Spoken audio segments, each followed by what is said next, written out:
Welcome back to Later Alligator and our secret learning, women's learning group. I don't know exactly what this is, but let's talk to everybody. Hey, you know beloved movie franchise Space Flight Episode 7 Return of the Guy? Remember when Brannigan... I filled that in myself, didn't I? Remember when Bananigan Cloud Pincher is revealed to be the guy? I just feel like people really misunderstand his character. Ooh, this is also affirming. I'm approaching max validation. Makes me want to strut right out of here and start a revolution.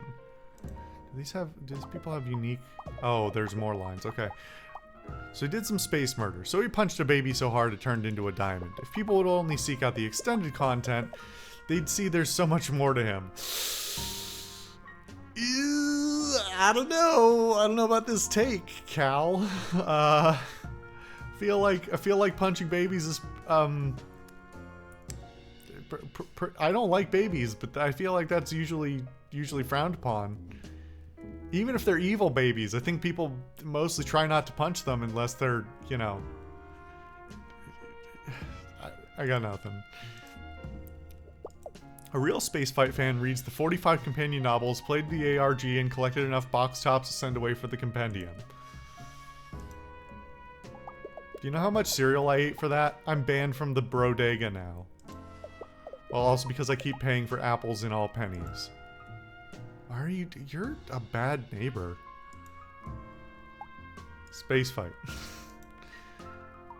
The Sal Revolution begins today. Yes, I agree. Haha, thank you, Sal. Good to see you back again. Oh my goodness. I can't believe Katie knows my name. The Sal Revolution is going great. Ooh. Oh no.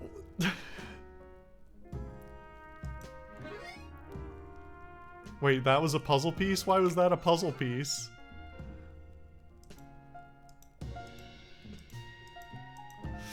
Okay.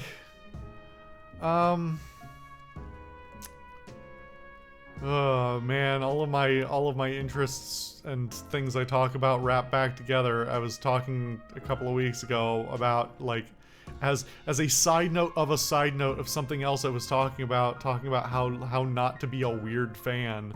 Don't just be normal. I've attended advocacy talks. Oh, that's hard to say.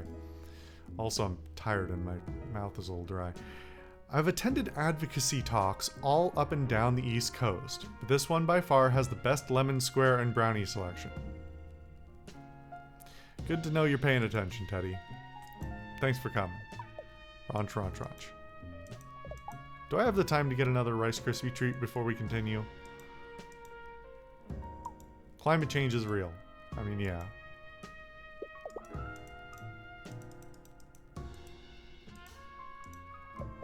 Excuse me, I'm clearly trying to take notes on the material, so shoot.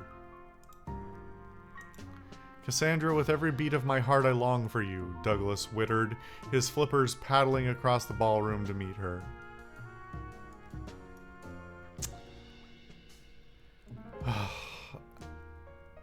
Okay, no, I can't. I have to go on a tangent for a moment. I've seen this a lot. I don't do a huge amount of traveling, but I travel enough, and the sheer amount, like, power to you. If you read what you want to read, listen to what you want to listen to, whatever. But specifically, the number of, like, middle-aged to late age, what's even the term for that, like women in their like 60s and up, on planes, with their big tablets with the brightness turned all the way up, reading in large font what is very clearly just aggressive smut. I guess that's on me for, you know, seeing what they're what they're reading, but but damn. Like, it's kind of stunning. Yeah, I don't know. I'm fascinated when fanfic and just like, I don't know, I guess romance novels have been around forever, but I feel like the really nasty stuff, so to speak, you know, no judgment intended, that's a fairly new thing, and for it to spread to like out to the number and type of communities that it has, you know, it's not always who you'd necessarily assume it would be. Just fascinating observations. If you're the type of person who likes people watching, sometimes you see things you didn't necessarily weren't prepared to see. His lavender orb sparkled with unspoken love for her totally slammin' bod and personality. Also, the shocking amount of it that's terribly written. I've read some horrible fanfic in my time. I've also read some horrible published writing as well.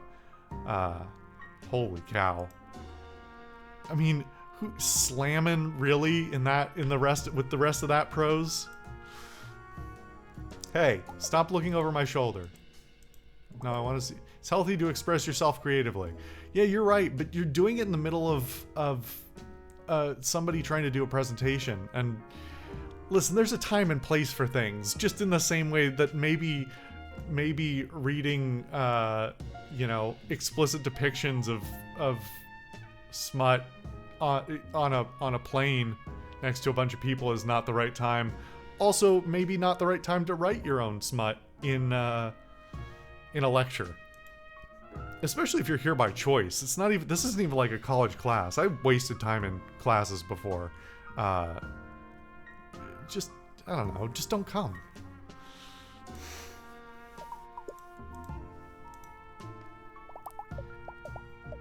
Am I in the wrong room? This is definitely not a support group for people who have grown too emotionally attached to vloggers.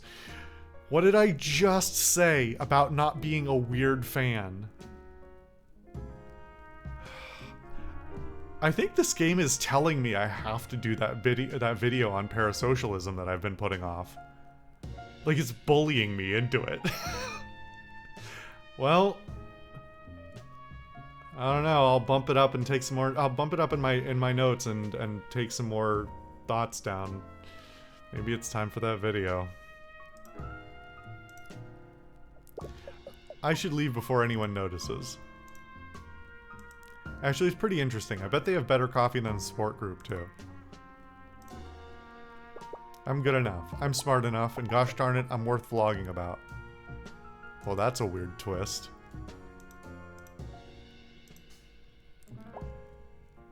Hey, Emily.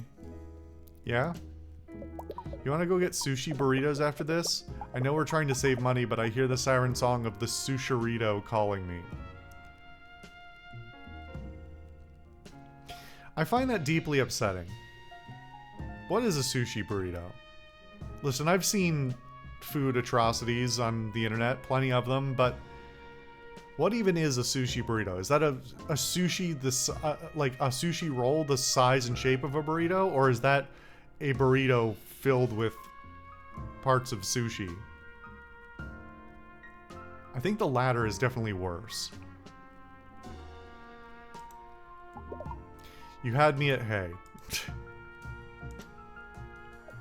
The fusion of two star-crossed foods, so different from each other and yet so delicious as one. No, see, that's the thing. That's it. I'm not even objecting to it on the sanctity of like the burrito or the sanctity of sushi. That's just a bad combination of foods. Like the amount you're putting all that rice in a tortilla. I'm making assumptions now, but like there's just no way to. If you're just making a giant burrito or a giant sushi, that's just bad because the ratios are going to be wrong and it's going to be awkward to eat, and also way too much rice. And also, if it is a burrito filled with sushi, it's also going to be way too much rice. And also probably, like, the tortilla is going to ruin flavor profile completely. Like, part of the appeal of sushi is at some level it's kind of delicate while also being hearty. It's no. And the flavor profiles just don't match up. I wonder what other tasty combos of cuisine we're missing. And that's even if I'm even ignoring the other things that might end up in that burrito. Like, literally any other thing. Even just adding the tortilla to sushi is bad. Adding anything else as well is just only getting worse. Even hot sauce, I can't, like... Listen, you know, I'm not gonna say you can't put a hot sauce on sushi, but at least use something that's slightly more profile, like flavor profile, aimed at like that flavor profile. Not, it's two completely different things. Like chips in the night. Oh, it's upsetting. Pasta sickles, or quiche. Well, a burger, but it's tacos. 2 tacos.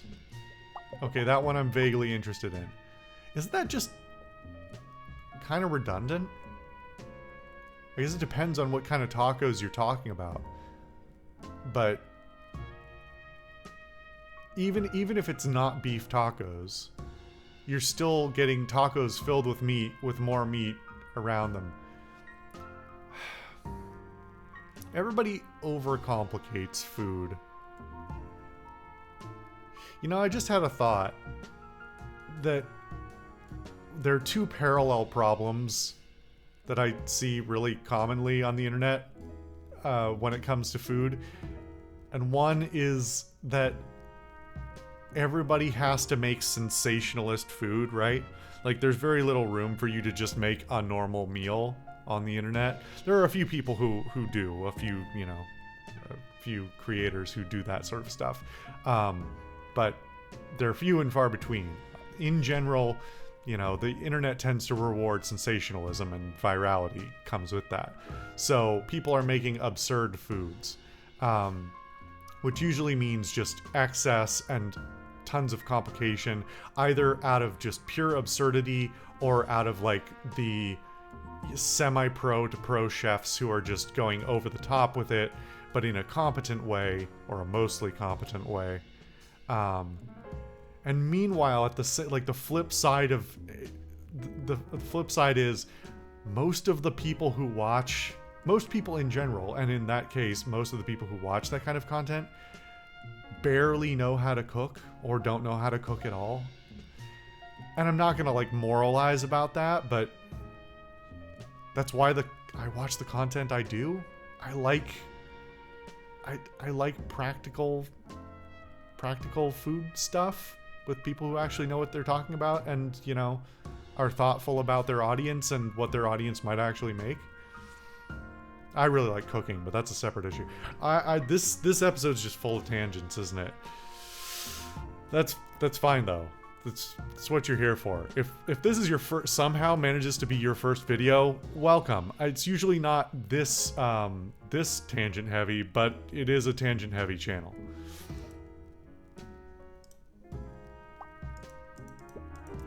Yeah, hey Emily, hey Jamie. Alright, well, I think that's it. Alright. Now we've got the person sitting at the... Why are these numbered?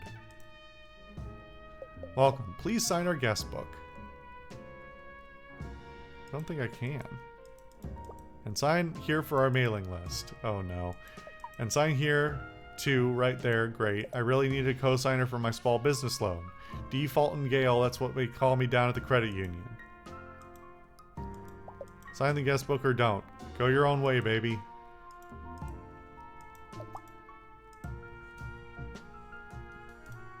Alright. Have we finally hit basically everything in this room? I think so. Alright. Are we having a seat or no? You told me to have a seat, right? Can I not actually sit? This is actually kind of weird. It's a whole scene where there's nobody to actually... I mean, I did get a puzzle piece, but there's nobody to actually have a thing with.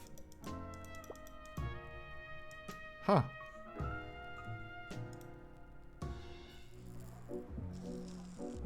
What time is it? 6:30? It's only been 15 minutes since 2 episodes ago. Oh, there's a whole... Every time I come down here, is there a new story? Rosalind Elise Franklin was a British chemist and X-ray crystallography specialist. X-ray crystallography is the study of how beams of light move through various crystals and how the atoms inside are arranged. She presented a seminar on the structure of DNA molecule singular, and later captured a photo of X-rays moving through crystallized DNA. With these two contributions, we wouldn't know the structure of DNA, the building block of all living cells. Yeah, so, Crick and... who is it? Crick and,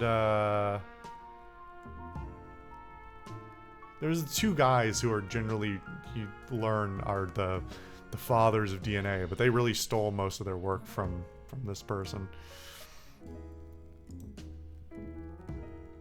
Rosalind was raised in a family of activists. She had an aunt and an uncle deeply involved in the women's suffrage movement in Britain, and her parents helped resettle Jewish refugees who had escaped from the Nazis. I can't say that word on... Anyway, too late now.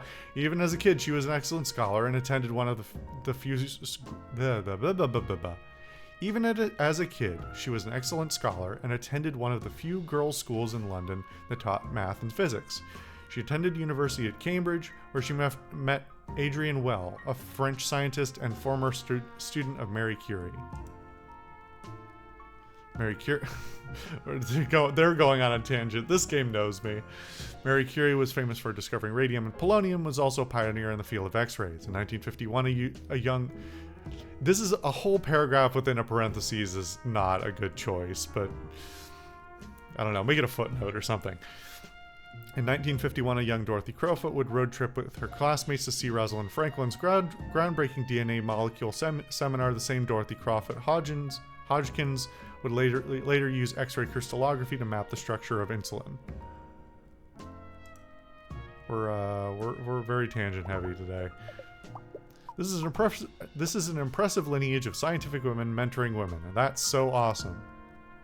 The two scientists who presented the completed structure of the DNA molecule, the double helix, they don't even use their names, nice, used Rosalind's unpublished data to correct their original model. Without Rosalind's calculation and her lab's photo of crystallized DNA, we wouldn't have modern molecular biology. Rosalind Franklin deserves credit for building our understanding of genetics and how everything living is made. Yeah, academic theft is way more prevalent even now than a lot of people think. And certainly if you were a woman, well, if you've been a woman at any time, you're more likely to get your stuff stolen. But yeah, especially in like the 50s. Good lord.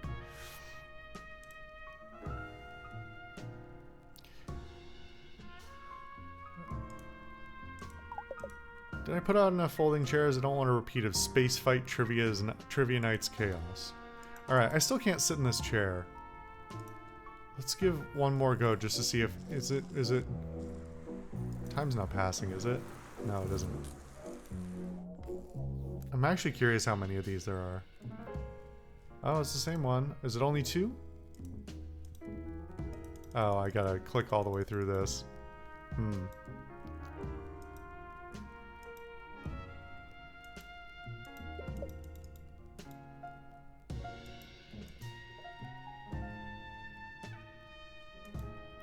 Alright, one more for the road.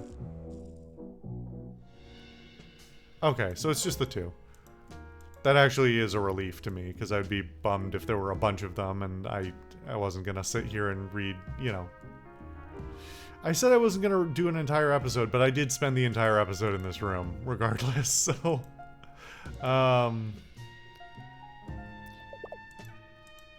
You know, I also just realized that the thing that led me down here in the first place was the text that said, "Don't go wandering into alleys. You never know what you might find." I wonder if people actually do think that this is gonna be... I mean, like, it also would have been an amusing joke if it was, you know, dancing alligators. But this feels like bait from the start, so... Anyway.